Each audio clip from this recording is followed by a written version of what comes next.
Sir Matang समाजाचे आमचे युवा नेते पुणे महानगरपालिका नगरसेवक सन्माननीय अविनाशजी बागवे साहेब आणि महाराष्ट्राचे मातंग समाजाचे बुलंदतो सन्माननीय राजेश भाऊ घोडे, त्याचबरोबर आमचे मार्गदर्शक शंकरभाऊ तडाखे, आमचे दुसरे मार्गदर्शक बाजीराव नाईक, त्याचबरोबर साहित्यरत्न लोकशाहीर डॉक्टर अण्णाभाऊ साठे यांच्या सून, त्यांचं रक्त या स्टेजवरती बसलेलं आहे. आणि या आजच्या या मोर्चाला हा जो मोर्चा आहे हा ऐतिहासिक मोर्चा आहे. लक्षात घ्या, त्या स्टेशन चौकात मोर्चा आहे हा. आणि या स्टेशन चौकात याच विचारमंचावर आजच्या आरक्षणाच्या उपवर्गीकरणाच्या समर्थनात जो निघालेला मोर्चा आहे, या विचारमंचावरती साहित्यरत्न लोकशाहीर अण्णाभाऊ साठे यांचं रक्त बसलंय. लक्षात घ्या. त्यामुळे या मोर्चाला एक दर्जा आहे आणि या मोर्चाच्या इतिहासात नोंद होईल. या मोर्चाला संख्या किती आहे याच्यापेक्षा हा मोर्चा समर्थनात निघलाय या सांगली शहरात, हेच आम्हाला पाहिजे होतं आणि तेच आम्ही या ठिकाणी करतोय. उपस्थित सर्वच मान्यवर सांगली मिरज कुपवाड महानगरपालिकेचे नवनिर्वाचित नगरसेवक सन्माननीय रवी दादा सदामते, दुसरे नगरसेवक सन्माननीय दीपकजी भाईगंडे, आमचे मामा आणि आमचे मार्गदर्शक, या आजच्या सभेचे आणि मोर्चाचे स्वागताध्यक्ष सन्माननीय अभिमन्यूजी भोसले सर, त्याचबरोबर आमचे साहित्यरत्न लोकशाहीर डॉक्टर अण्णाभाऊ साठे जयंती उत्सव समितीचे अध्यक्ष सन्माननीय अर्जुनजी कांबळे साहेब, त्याचबरोबर अनेक मंडळी या ठिकाणी स्टेजवरती आहेत.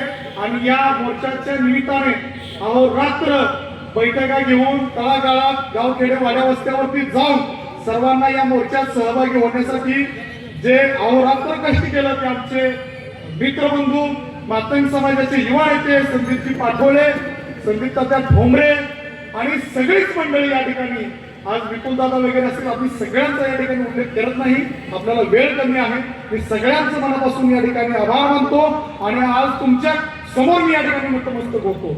हा मोर्चा फक्त या ठिकाणी आज या तारखेला आयोजन करण्याचं, राजेश भाऊ मी फक्त तुम्हाला एक गणित सांगतो, ये तो सांगली अभी झाकी है, अभी सांगली का मोर्चा अभी बाकी है. सांगलीत मातंग समाज हा जिवंत आहे, यासाठी आजचा मोर्चा आहे.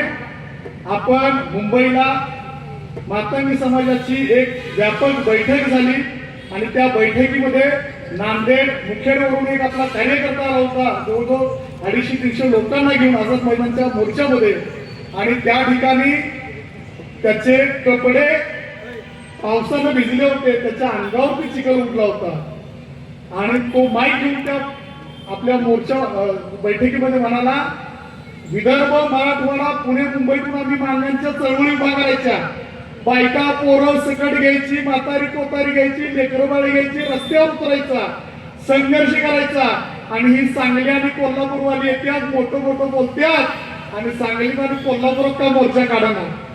आम्हाला त्यावेळेला थोडस मनाला वाईट वाटलं आणि त्या ठिकाणी आम्ही एक शब्द दिला की येणाऱ्या 9 ऑगस्ट रोजी क्रांती दिन आहे आणि अण्णाभाऊंच्या या पावन जन्मभूमीमध्ये आम्ही एक साजेसा मोर्चा घेऊ आणि त्या निमित्तानं आज आम्ही या मोर्चाचं आयोजन केलेलं आहे.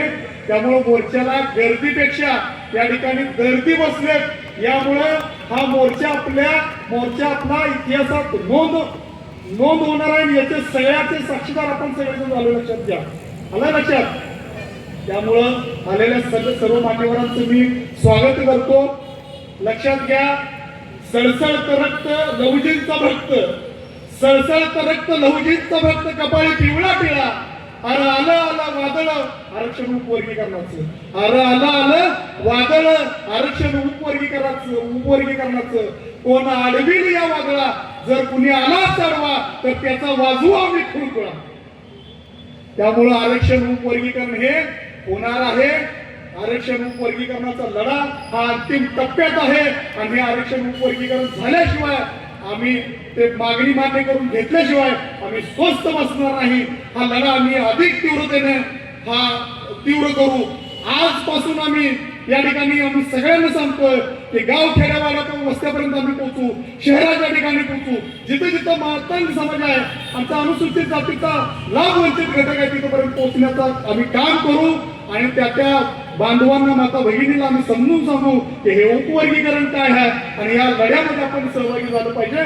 निश्चितपणाने येणाऱ्या काळामध्ये आम्ही याच्यावरती काम करू आणि निश्चितपणाने इथून पुढचा जो होणारा मोर्चा असेल तो त्या मोर्चामध्ये अधिक चांगली संख्या तुम्हाला येणाऱ्या काळात दिसेल आणि त्यासाठी आम्ही जीवाचं रान करू. माझ्यासोबत या मोर्चासाठी ज्यांनी जीवाचं रान केलं, सगळ्यांना बैठका घेतल्या, सगळीकडे फिरल्या, लोकांना सांगितलं, त्या सगळ्याच मी मनापासून आभार मानतो. आणि या ठिकाणी आपल्या जिल्ह्यामध्ये आलेल्या सगळ्यांना बोलायचं, आपल्याला त्यांचं मार्गदर्शन ऐकायचं आहे. त्यामुळे मी विनंती करतो की संदीप तात्या आपण पुढची सूत्र घ्यावी आणि मी या ठिकाणी थांबतो. धन्यवाद.